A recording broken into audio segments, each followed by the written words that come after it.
Aku tu. Tu lah kita tu jawab je kata kita tu. Kita dok-doknya. Saya menunaikan solat asar selepas solat. Saya dah dapati ada sisi makanan keluar daripada celah gigi saya. Adakah solat saya sah atau kena solat balik? Dia sembahyang asar, lepas sembahyang asar dia tengok ada nasi celah gigi. Nampak? Jawabnya tak ada kena-mengena dah dengan sembahyang dia. Sebab lepas sembahyang. Dan kalau dalam sembahyang pun tak batal lagi. Tengah sembahyang dia nak baca Maliki Yaumiddin tu lepak tubik. Dah nak suti duduk dalam mulut. Tak batal juga. Dekat celah keng tadi tak ingat. Buk tubik dah nak. Tak batal juga. Tak usah kata tu. Kita buat contoh tu besar selalu.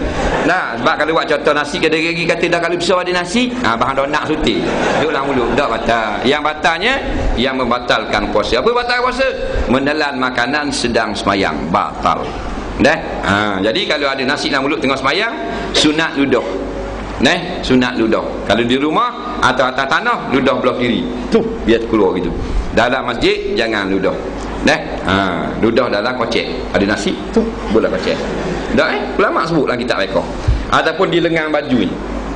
Di lengan baju tu ludah.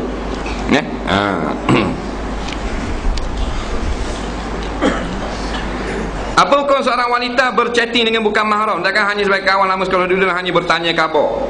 Dia apa yang diharuskan di luar bercakap-cakap, maka haruslah di dalam maknanya internet. Dalam internet ni dia sama dengan surat. Surat ni kita tulis, dia pun tulis. Apa khabar? Khabar baik. Alhamdulillah. Haram tak ni?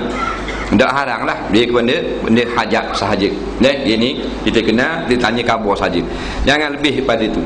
Nampak? Wanita diwajibkan melabuhkan tudung mereka hingga ke bawah dada bahagian hadapan. Bagaimana pula dengan bahagian belakang? Adakah kena melebihi punggung? Dia gini.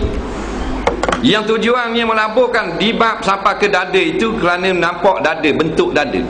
Kalau mereka memakai baju yang longgar tak nampak bentuk dada, maka sunat dilabuhkan sampai ke dada.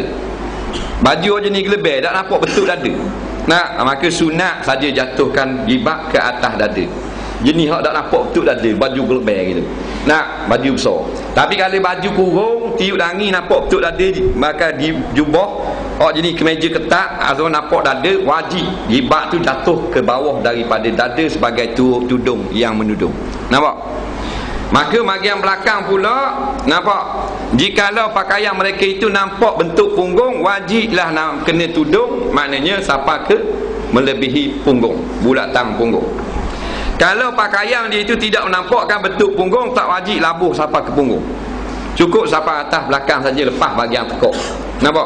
Tapi dia pakai seluar. Pakai seluar nampak punggung, wajib dibak labuh sampai bawah pada punggung.